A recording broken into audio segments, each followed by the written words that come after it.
او د الله د طرف نه بیا داسې آفت راشي چې تا دې ته هم سم نه کي چې د خپل کور نه وتښتې او دغه اوچت ځای ته لاړ شي. داسې کورونه چې د یو کور نه 35 پورې کسان دا اوبه وړي دي، سیلاب د یو کور نه 25 کسان دا سیلاب وړي دي.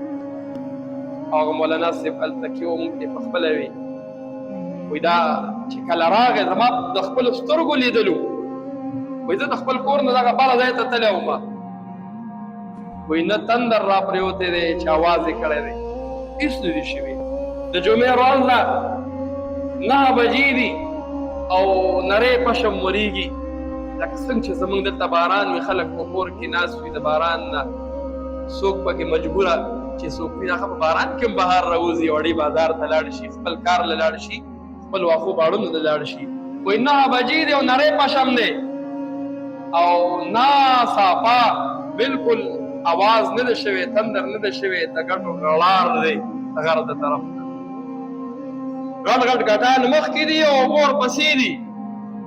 نو زنانه خاص کر زنانه او ماشومان پکې ډېر تللي دي. دا خلک یې دې ته نه دي سم کړی چې د خپل کور واپس بیا خوا لاړ شي. او بیا وایي ما په خپلو سترګو باندې زمونږ یو ګاونډی زنانه ما ولیدله چې هغې اونه کلکه نیولې وه او ډېرې چغې ما ته ووهلې چې ما بچ که ما دومره جرأت نه شي کولی چې د هغې مخې له څنګه لاړ شم اخر. او خو د الله د طرف نه آفت و، څه معمولي خور خو نه و چې زه به لامبو وم هغه ځای ته به لاړ شم، آفت و.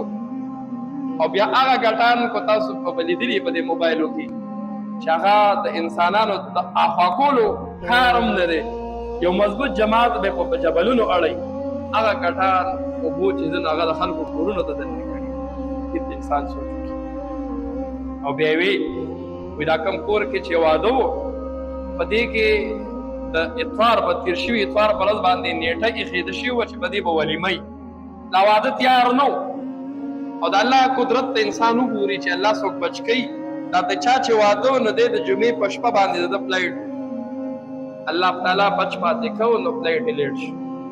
هغه به څومره غوسې هلته کړي، څومره به پریشانه شوي چې دا ولې زه لیټ شوم. په کار دا وی چې زه زر کور ته رسېدلی وی، په کور ته راغلی وی نو هغه پکې تللی وه.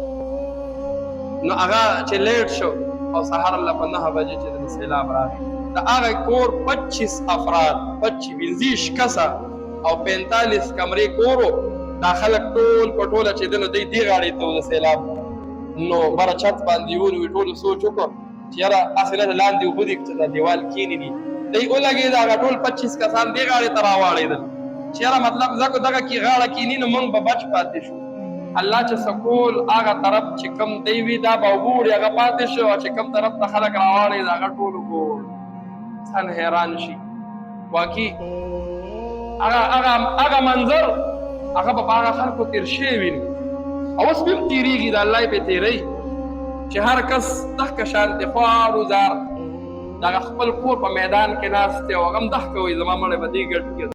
موږ تللي وو چې څومره خدمت والا راغلي دي، څومره کسان راغلي دي، لګیا دي.